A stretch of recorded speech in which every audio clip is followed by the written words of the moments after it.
Hey everybody, Shane here, Shoebox Legends. Thanks for stopping by today for a quick mail day video.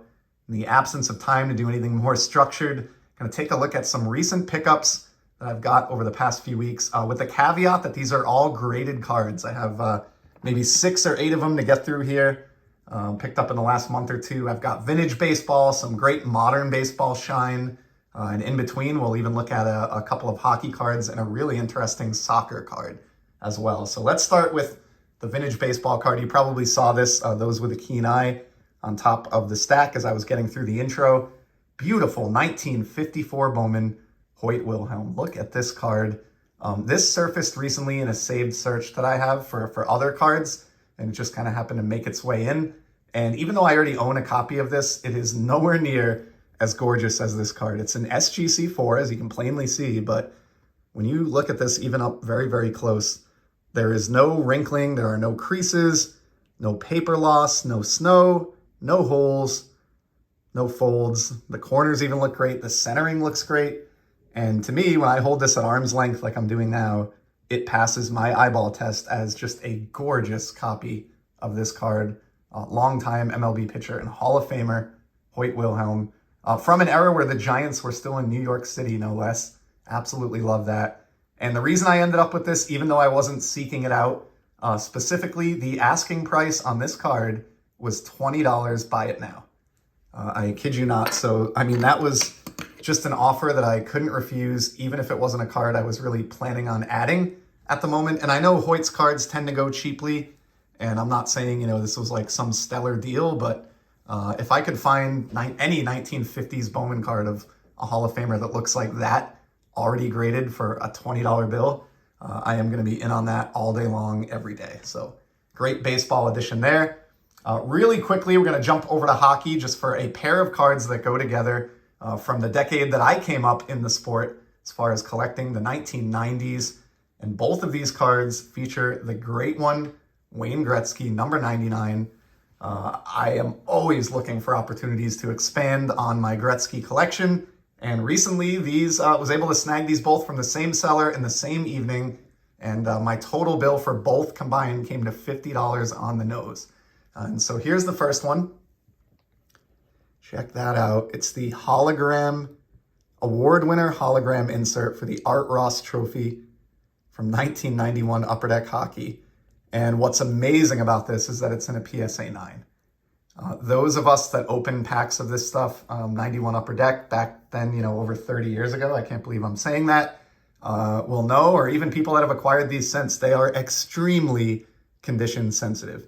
The lightest thing will cause the surface of these to scratch. The corners and edges are very, very delicate. And to me, I have not looked up, I should have looked up before the video what the population is on this particular grade, but I can't imagine. This is not a rare card. This is not a scarce card.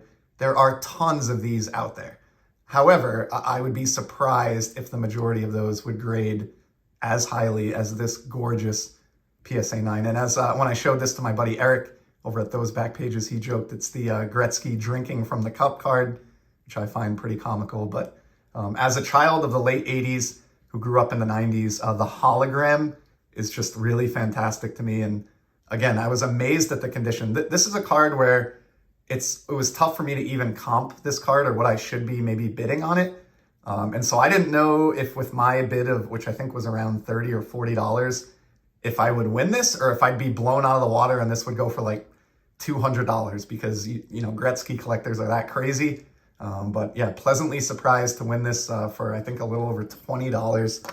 Again, both of today's cards combined set me back just 50. So gorgeous hologram. Doesn't look quite so nice at that angle. Yeah, I need to kind of tilt it forward to get the full effect, but awesome Gretzky card there. And then the other Wayne card is one of my favorite parallels from the 1990s, period, in any sport from any manufacturer. It's the Pinnacle Rink Collection parallel from 1994. This was the first year that Pinnacle did these. So Wayne's base card would not have this kind of radiating Dufex effect coming out from that Pinnacle logo like this copy does. These, again, are not rare. I think they were maybe like one every few packs or something like that. But it's another case where I would just be surprised if the majority of these are in this type of condition. And quite frankly, I expected to be blown out of the water on this auction. And when I won this under $30 and sent the link to a couple of my hobby buddies, they were equally astounded. I think I absolutely stole this card. I think the effect looks great for the LA Kings, who have like a silver kind of motif going on, black, silver, and white. It's a great image of him kind of stick handling as he's going down to the ice. There's just a lot to love about it. And on top of all that, as I led off with, just one of my favorite parallels of the decade. I have a copy of this ungraded. Never thought I would go after a graded copy because I just assumed I would be priced out. So I was really, really happy to land that one and to get it from the same seller as that hologram to even save on shipping. Just couldn't have gone better for me. So fantastic additions to my collection of number 99.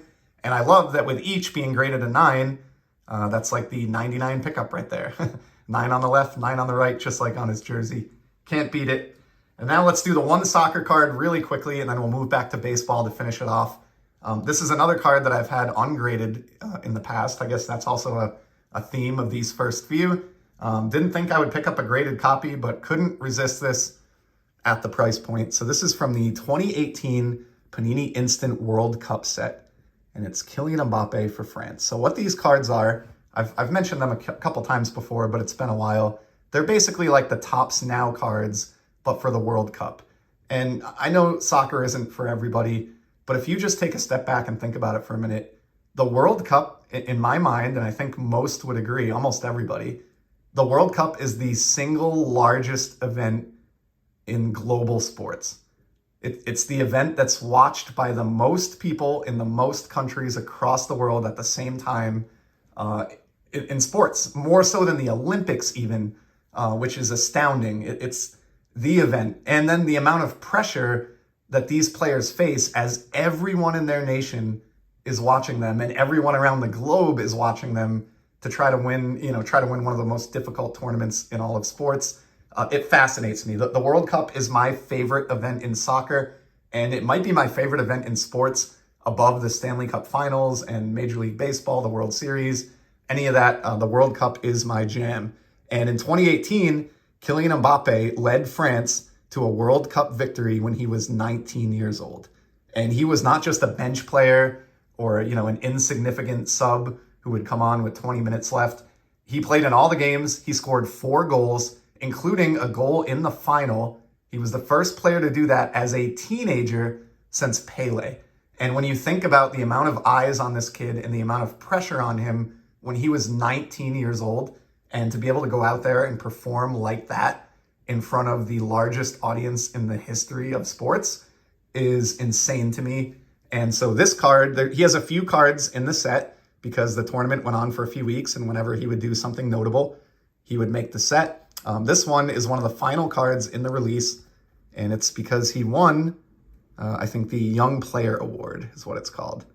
Again, 19 years old, 4 goals, and was instrumental in leading his team to victory. Just like with Topps Now, while these are not serial numbered, they do tell you what the print run ended up being.